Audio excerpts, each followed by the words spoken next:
Papotage d'enfants des frères Grimm. Dans la maison d'un marchand, de nombreux enfants se réunirent un jour, des enfants de familles riches, des enfants de familles nobles. Monsieur le marchand avait réussi. C'était un homme érudit puisque jadis il était entré à l'université. Son père, qui avait commencé comme simple commerçant, mais honnête et entreprenant, lui avait fait lire des livres. Son commerce rapportait bien et le marchand faisait encore multiplier cette richesse. Il avait aussi bon cœur et la tête bien en place, mais de cela on parlait bien moins souvent que de sa grosse fortune.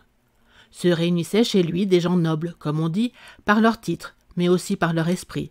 Certains même parlaient d'eux à la fois, mais d'autres ni par l'un ni par l'autre. En ce moment, une petite soirée d'enfants y avait lieu. On entendait des enfants papoter. Et les enfants n'y vont pas par quatre chemins. Il y avait, par exemple, une petite fille très mignonne, mais terriblement prétentieuse.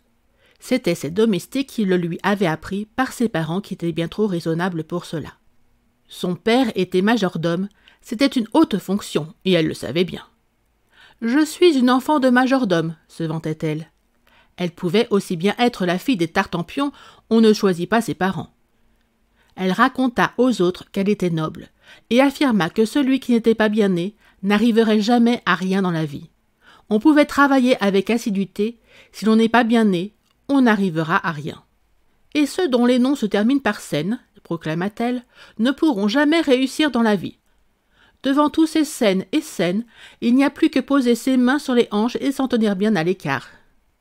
Et aussitôt, elle posa ses jolies petites mains à sa taille, les coudes bien pointus pour montrer aux autres comment il fallait traiter ces gens-là. Quels jolis bras avait-elle, une petite fille très charmante. Or, la fille de monsieur le marchand se mit en colère. C'est que son père s'appelait Madsen et c'est aussi, hélas, un nom en Sen. Elle se gonfla et déclara avec fierté.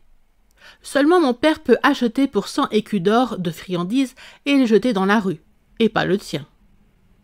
Ce n'est rien, mon père à moi, se vanta la fillette d'un rédacteur, peut mettre ton père et tous les pères dans le journal. Tout le monde a peur de lui, dit maman, car c'est mon père qui dirige le journal. Et elle leva son petit nez comme si elle était une vraie princesse qui doit pointer son nez en l'air. Par la porte entr'ouverte, un garçon pauvre regardait. Il était d'une famille si pauvre qu'il n'avait même pas le droit d'entrer dans la chambre.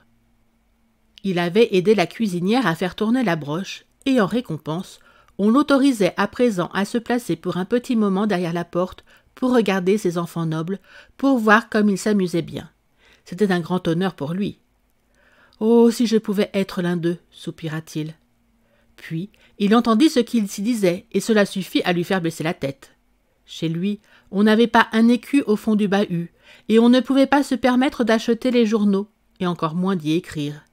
Et le pire de tout, le nom de son père, et donc le sien aussi, se terminait par Sen. Il n'arriverait donc jamais à rien dans la vie. Quelle triste affaire!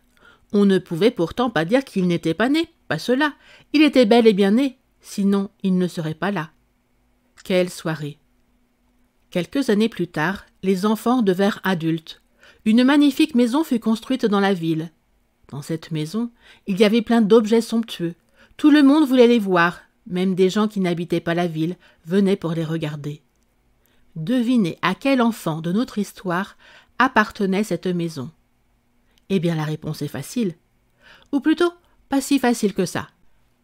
Elle appartenait au pauvre garçon, parce qu'il était quand même devenu quelqu'un bien que son nom se terminât en Sen. Il s'appelait Thorvaldsen. Et les trois autres enfants?